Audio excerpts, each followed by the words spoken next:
This is the loading screen before you go onto the main menu, and it sums up the whole game actually, well, perfectly. A Mad Max type world where people have to survive in a zombie infested planet, and this is your main character. Yes, this vehicle can be built, this weapon can be unlocked, and these zombies can fight alongside you. Yes, there is a certain level of goofiness in the game, so, well, don't take it too seriously. The game was originally released in May of 2022 across all platforms, but only digitally.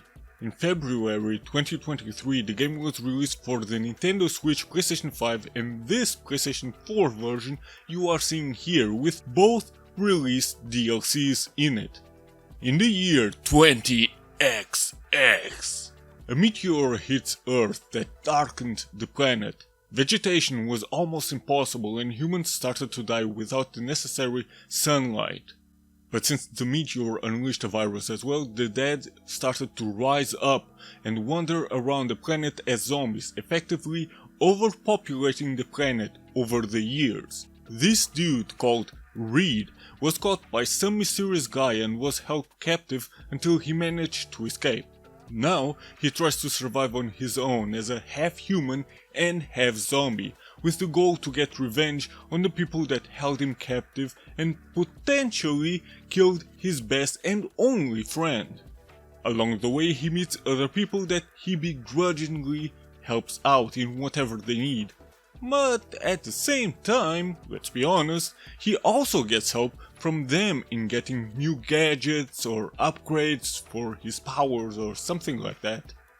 I mean, since the whole story boils down to Reed getting revenge, nothing ever needs to and never will be overcomplicated or more than what it needs to be. In other words, the story as a whole is just a side dish, while almost everything else is something like the main dish, which personally I think was the right direction to take. It's not that the story is bad, it's just basic. What somewhat moves everything forward are, well, of course, the characters. And many of those tend to be rather goofy. Reed is your basic lone wolf that has his goal set and never really deviates from it, and for the most part he is a straight guy in the middle of all the craziness. You have this crazy grandpa that invents all kinds of crazy stuff with zombie parts. You have DJ Z that always throws some sick moves. Jessie, who is obsessed with her crush, and Vernon that has a zombie son. Well, actually Vernon might be the most normal character outside of Reed.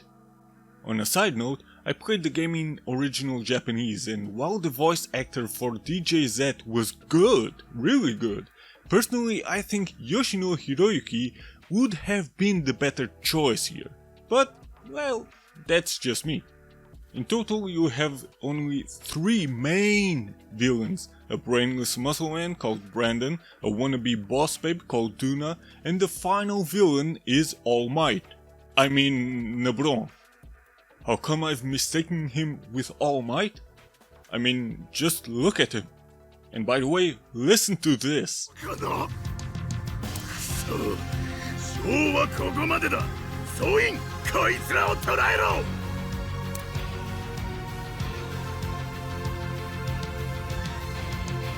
どうした？何をしているのだ？すみません、ネブロン様。なぜか先ほどからアーク各地で反乱が勃発。This is Miyake Kenta, the voice of All Might. Yes, from Boku no Hero Academia. Well, if you want something manlier, let's go to Baki, because Miyake also voiced Jack Hanma. But you see, this is also the reason why I think Yoshino Hiroyuki should be the voice actor for DJ Z. Not only because of his acting voice that absolutely fits groovy characters like these, but also because he voiced Present Mike, or Favaro Leone. Look, As long as you don't take anything too seriously, then you might actually like some of these characters, because, well, they work quite fine from one another. Especially Jess's obsession with tuna is quite amusing at times. But still, personally, I think it could have been funnier, and no, it wouldn't necessarily interfere with the actual story or the more serious parts of it. They could have gone all the way with the craziness and be really over the top, especially since the style and character interactions might remind you a bit of No More Heroes. Yes, Deadcraft as a whole is not on the same level as No More Heroes, but still. You don't need to play this as a twin-stick shooter because you can just lock onto the enemy and play it one stick, but I found it to be more fun and actually better to play it as a twin stick. You have your base, which is where you live, create items and even sleep. Well, okay, you don't necessarily have to sleep, but most likely you will. Because let's look at the UI. This is your HP that you can refill with certain items, or if you go to sleep. This is your energy that you will lose the longer you walk, attack or do anything. Once you do lose the whole bar, then you will start to lose HP gradually, and like HP, if you go to sleep, you can recharge it. This is your food meter, or circle. This is your thirst meter, or circle. So over time, these two meters go down and you have to eat and drink to keep them up. If you don't, you die, but the game is really forgiving when it comes to food and water. This is your face, let's say. How this works is actually pretty simple. So, whenever you wake up, the face is half human and half zombie, and this means your stats are balanced. However, depending on what you consume, the face will either be more human or more zombie-like. Being more human means that your defense is up, but your HP can go down. Being more zombie means that your attack power goes up, but you are slower. As a side note, if you are full zombie and go into a city or see humans, they will attack you. No matter which side your face is on, once you go to sleep, it will always be half-half. This is actually quite an interesting system that suffers a bit because of the amount of items you get throughout the game. You won't ever really need to manage your items and think twice before using anything. You will rarely be on the brink of death. There are barely any consequences for wrong choices or anything like that. In short, sadly, Deadcraft lacks a real survival aspect, and that is quite a shame. The game has a day-to-night cycle, which is quite interesting because the opening told us that flames and dust from the meteor blocked the sun. Well, but whatever. And this matters because the vast majority of shops are only open during the day and zombies get stronger during the night. The exact day of the week, however, only matters for, well, actually one reason. Because certain shops are closed or have discounts in certain days. Outside of that, it really doesn't matter what day of the week it is because you are not on a timeline, and that is also kind of a shame, but I will get to that later. One thing that will get really annoying after a while are the side missions. Alongside main missions that are marked in yellow, you may try to complete side missions that are marked in blue. But you can only have one side mission active at a time. You cannot have multiple of those active and clear them as you move along in the story.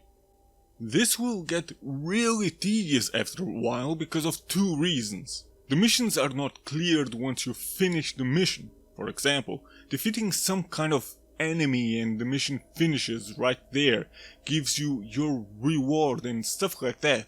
It doesn't happen. You always, and I mean always, have to return back to the mission giver, and only then you can finish the mission and get your reward. Considering the day and night cycle and how people simply go home, if you finish that mission at night, then you have to wait until the next day before you can finish that mission. I mean, sure, you can also go to sleep as well, but again, always having to go back and forth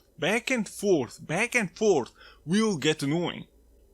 Yeah, you can always teleport if you have this item. But the second reason, because of all of this, you constantly have to run back and forth between mission giver to mission point and then back to the mission giver to finish the mission and then find a new mission giver. Have I said mission enough times? Considering how you can only take one side mission at a time, then this gets really annoying, as stated before, and I will continue to state it. The same goes for this board that gives you even more side missions, and you have to clear these one by one. This is the developer's way, in my opinion, to artificially prolong the game, and that speaks against Deadcraft. Now, I know why the developers decided to limit your inventory to just 30 different slots. But while you can have up to 99 of the same item in one slot before you have to use a second slot, you know, because 99 is max, all items that heal you are limited to just 10 per slot. This is kind of weird, but again, I kind of understand why.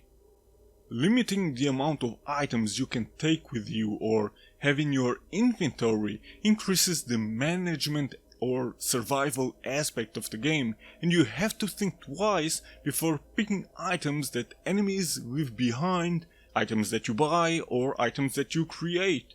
However, this management/survival aspect falls flat because, as stated before, there is no risk to anything. You will always have enough food, enough water, enough items. If you find new ones, you can just discard some item you've already had and pick up the new item. You will always be safe at all times. Sure, you also have a storage in your own base, but as per usual, you always need to walk back and forth. Heck, even when you want to sell items, you can only sell the ones in your inventory. If you wanted to sell the ones in your storage, then you cannot. You always have to run to your base, grab whatever from your storage, run back to the shop, and then sell it. But back to the actual point. The developers just needed to reduce the items you can collect after every fight and mice that are running around. That alone would increase the item management and survival aspect by actually quite a lot. And oh, did I mention mice? Oh yeah!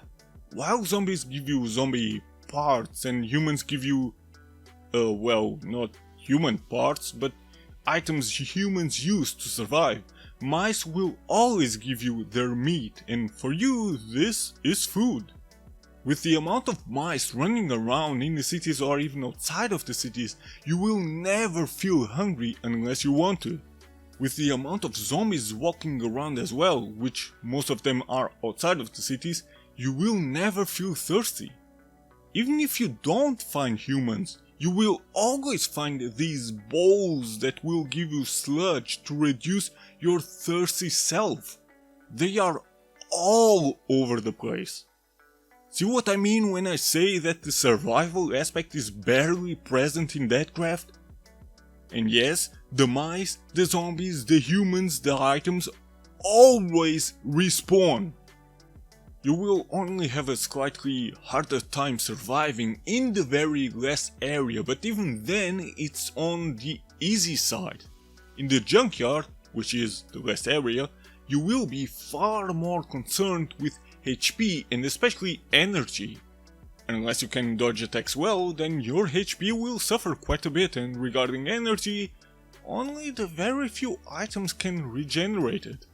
Because otherwise you just need to go to bed to recover it, just teleport back. And since I've mentioned dodging attacks, this can feel a bit clunky.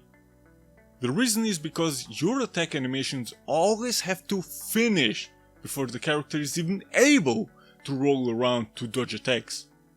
So this battle system will quickly turn into a button masher where strategy will be barely present, which is actually quite a shame. The dodging system will get really annoying in the junkyard, especially where you will meet these zombies that walk on all fours and jump on you, especially when many of them are on screen. They will be quite hard to dodge because the animations don't always allow you to, and for these it's far easier to just use a machine gun. You have all kinds of weapons, from knives to blunt weapons to guns. All of these are upgradable if you have built a certain facility, I guess, and have certain items ready. Outside of weapons, you also have other items, placeables to help you during battle, or even zombies. A few of these can only be unlocked if you've done certain main or side missions, and believe you me, there are many side missions. In your home, if you have progressed far enough and unlocked these, then you can build machines to help you out in creating very helpful items, weapons, even vegetables, or heck, even your little zombie army. For these you need mummies that can be collected if you kill humans. Collect these and then plant them as if they were some typical seeds. And yes, it looks quite funny. Give them zombie fluid from time to time, and once they have grown, you have a zombie that you can use in battle to help you out. And this is kind of a fun idea, and the zombies actually help you out. They don't just stand there and do nothing. Sure, most enemies will try to kick your ass and try to focus on you, but if you have a zombie minion with you, well, that zombie minion can distract the enemy for at least a while. Getting cash is also important, and you usually get these by doing missions or selling stuff. But this should be obvious anyway. If you do anything from defeating enemies, collecting items or whatever, then you will get SP. Since you have multiple ability trees, let's say, you will need these SP to unlock those abilities. From upgrading yourself to unlocking new placeables or weapons. I don't have any complaints about these trees. And to be honest, many placeables and many weapons, especially on the zombie side, they look quite awesome. One thing I found a bit weird is that when you defeat Brandon, which is the first main boss, he then later reappears and you can do side missions for him. This was actually quite surprising to see Brandon on the, well, not necessarily good side, but neutral side, let's say. But for some reason the same does not happen with Duna. After her defeat, you actually never see her again until one of the DLCs. Why? Or was she under my nose the whole time, but I just didn't see her? One of those DLCs is Jessie's Wasteland Wares, where you play as Jessie herself, and this is the only time Duna appears again. Duna is in heavy debt, and since Jessie wants to help her out with her major obsession, she starts to get some cash by selling stuff. Customers will come and go, and you have to find the right selling price for the right item. You can tell if it's too high or too low by the reaction of the customers. In total, you have to earn 1,210,000 in cash to finish this DLC, and it will take you a few hours because you have to sell during the day and gather items during the night. After the first 10,000, you necessarily have to get at least one bodyguard to protect your shop because some customers will try to rob you. And yes, you will have to pay your bodyguards. Other customers will try to sell you stuff, but really, don't do it. They want way too much cash for what you otherwise can get in other shops for way cheaper or find somewhere. just don't buy anything from those. But this is the only part in the game where there actually is a time limit at all, because Jesse will only have a few days to gather the necessary amount, and, well, you will never be under pressure because the time given is way too forgiving, but, well, the fact that there actually is a time limit at all made the game actually better, even though it's way too forgiving. Because, well, you know, there is actually no time limit in the main game at all.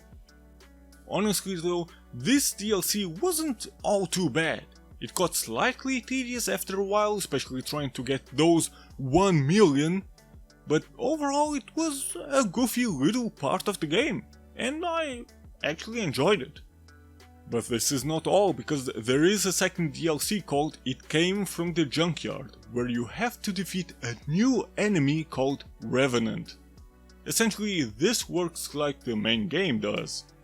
Do a few missions, go deeper into the junkyard, and then fight Revenant at some point.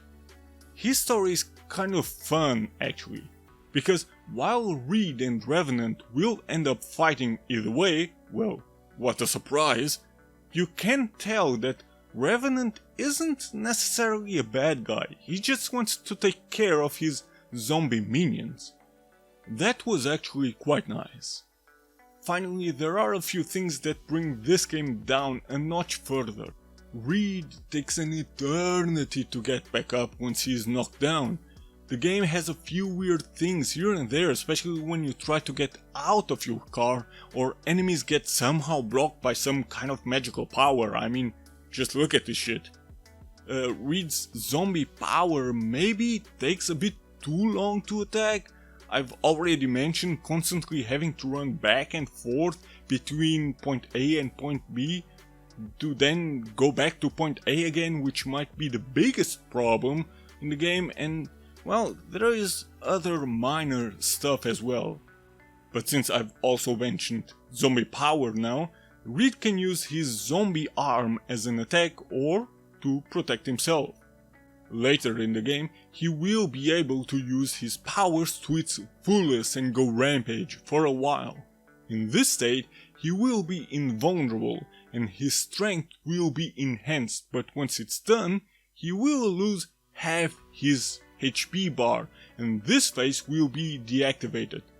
Well, which is actually quite a good thing because some items enhance Reed's human or zombie side, and without this phase being activated, let's say, Reed will be balanced at all times until you go to sleep. So yeah, you can actually drink or eat whatever you want and it won't affect either side.